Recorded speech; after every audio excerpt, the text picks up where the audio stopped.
Encounter is brought to you by the Broome County Council of Churches, where we connect compassion with needs as we inspire growth with dignity. You'll find us in special places throughout the community. For those who remain hungry, we provide meals. For those who are challenged, we build wheelchair ramps. We comfort those who are ill, minister to those who are confined, and we remain an advocate for change and understanding on behalf of every element of our community. Connect and inspire. Encounter the Broome County Council of Churches. Good morning and welcome to Encounter. I'm your host today. My name is Joe Sellepack. I'm the Executive Director of the Broome County Council of Churches and today's Encounter host. One of my friends, whenever he talks about the work of the Broome County Council of Churches, he talks about us as being a Matthew 25 organization. A Matthew 25, if those of you that are versed in it, know that it's a whole bunch of parables. And what he's really talking about is the last part of Matthew 25, where there's a little courtroom drama that goes on, and it shows Jesus separating the sheep from the goats. So here's that passage from Matthew 25. It says, "When the Son of Man comes in his glory and all the angels with him, then he will sit on the throne of his glory. All the nations will be gathered before him, and he will separate people one from another as a shepherd separates the sheep from the goats. And he will put the sheep at his right hand and the goats at his left. Then the king will say to those on his right, 'Come, you that are blessed by my Father, inherit the kingdom prepared for you from the foundation of the world. For I was hungry, and you gave me food. I was thirsty, and you gave me something to drink. I was a stranger, and you welcomed me. I was naked, and you gave me clothing. I was sick, and you took care of me. I was in prison, and you visited me.' Then the righteous will answer him, 'Lord, when was it that we saw you hungry and gave you food, or thirsty and gave you something to drink? And when was it that we saw you a stranger and welcomed you, or naked and gave you clothing? And when was it that we saw you sick or in prison and visited you?' And the king will answer them, 'Truly I tell you, just as you did it to one of the least of these who are members of my family, you did it to me.'" As you can tell, this is addressed to the lambs. Of course, the goats get an entirely different curse that's given to them instead of the blessing. However, let's just deal with this first part. And we at the Broome County Council of Churches, of course, take this very seriously. We have CHOW, which helps those who are hungry. We have Faith in Action Volunteers, which helps those who are in their homes who need a little extra help. But we also take very, very seriously the issue of visiting the sick and those who are in prison. And two of our employees are here with us today. John Koopman, who works in UHS hospitals as a chaplain, and Cris Mogenson, who is our jail ministry chaplain. Welcome to Encounter. Thank you. Thank you. So what do you think about that Matthew 25 passage, and how do your various programs help the church engage in that type of ministry to help them fulfill the Matthew 25 type mandate? Well, we go where a lot of folks from the churches cannot go, and we can fulfill the mandate for them through their support, through some of their volunteers. Not everybody can volunteer for various reasons, but we are actually an arm of the local church in fulfilling that mandate, going where they can't go, but in proxy. We're commanded to visit those in prison. It doesn't say whether they're guilty or innocent or falsely accused. It just says visit those in prison. Romans 13, Paul tells us that, the policeman bears a sword for a reason. Well, yes, we have that, but our job as a church is to be involved with redemption, restoration, forgiveness, and bringing people back into the fold. In a parish-based ministry, these are our people. They're coming back to our communities. And the local church, these people are under our responsibility. And how do you help the church minister to the sick? Well, I believe that God is the chief physician. We see the healing throughout the Bible, and I believe that he works through me. He works through the physicians, the nurses, the staff. We're all together in the healing team, and that God created us good. He created us healthy, and He wants us to be healthy, but in His way. So I believe that we're bringing, again, a part of a healing ministry to the people. And it would seem to me as if the church has real reason to be inside of these institutions, because they want to minister to people when they're going through crises or when they're involved in being in prison. It seems like this is like, when people are at their worst, the church has to be there, right? I mean, it makes sense, doesn't it? Amen. Mm-hmm. And how would, especially at that point, I mean, what would the argument against it be? I mean, that's the. I know, Cris, you get a lot of bad press, right? Yeah, but I mean, how does it go? I mean, it's like it seems like we got to be tough on crime, and so by ministering to people when they're in prison, we're helping aid and abet their problems. Is that the whole thing? Like, what? I mean, what's the issue? Well, a lot of times, a lot of the Old Testament stuff is thrown around, and like you've heard it said, but Jesus said, you've heard it said, but I say, we forget about that part. I'm thinking about the fiddle on the roof where Tavel says, eye for an eye, tooth for a tooth, what do you have? A whole bunch of blind people and toothless people, something like that. But if you look at the message of the gospel, it's redemption, it's forgiveness. But there's also judgment. There's a lot of that too. But the Paul tells us the wages of sin is death.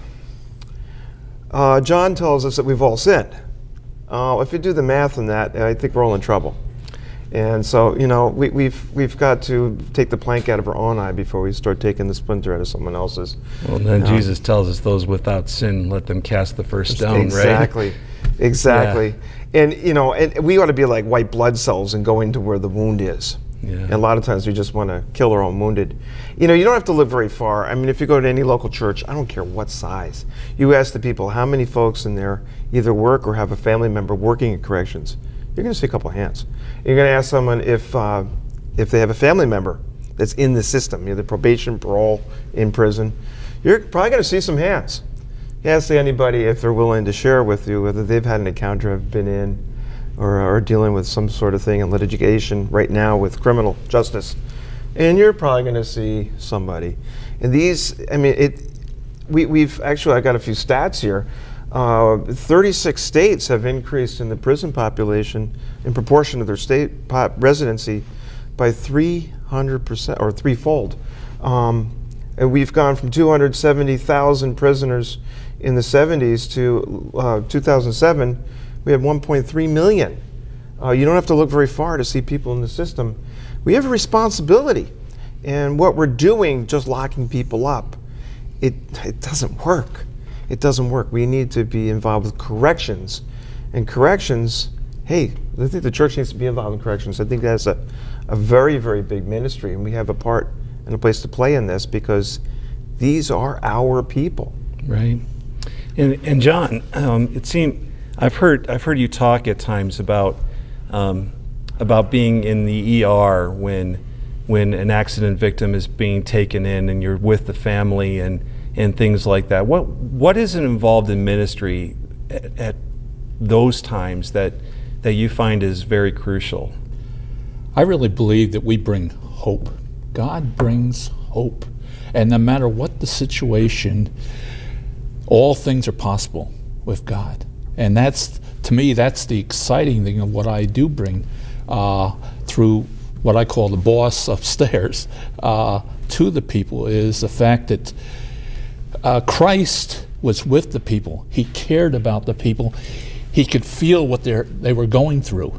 And that's part of my role, part of the spiritual role and the holistic approach to healing. Because, again, I'm just an instrument. We're all just instruments hoping and helping people to become whole again.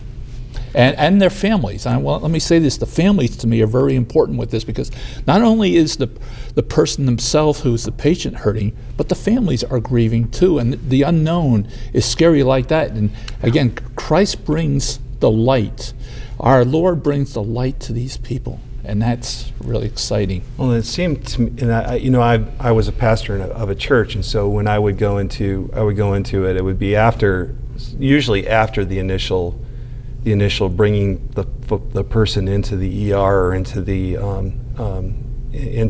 intensive care ICU ward and that kind of thing. But it would seem to me that initially that there's got to be a lot of emotions that go on through a family. I mean, because they're confused, they're trying to figure out what to do next, and really, I mean, you're offering them a gift of a calm presence, aren't you? I mean, it would seem to me that that's part of what you're doing at that point. One of my prayers is I say, though I go through the valley of the shadow of darkness and fear, thou art with me.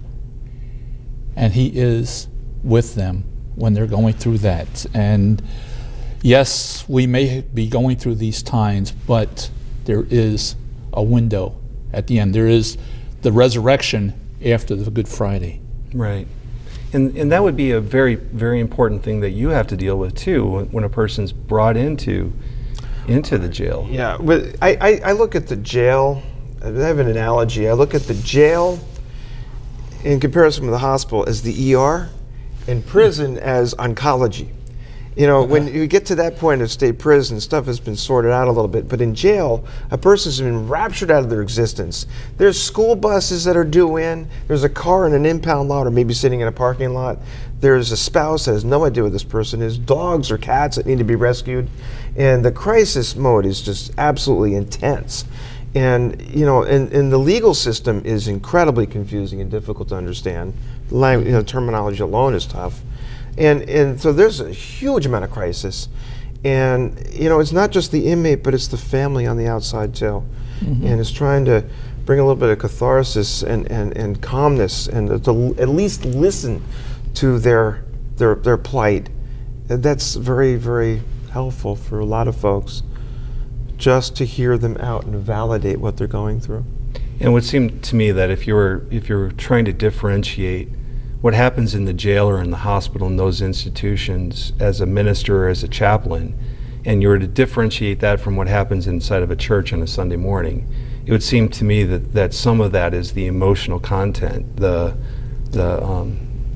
would be one of the differences. But what other differences might you experience as a chaplain?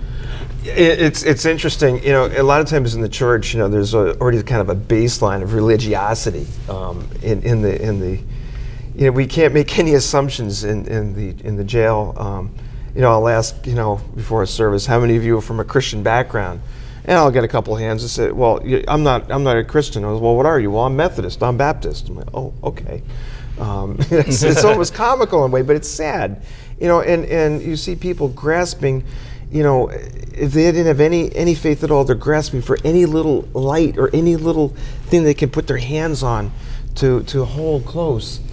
And it's really special to be able to lead someone to a place where they can find God.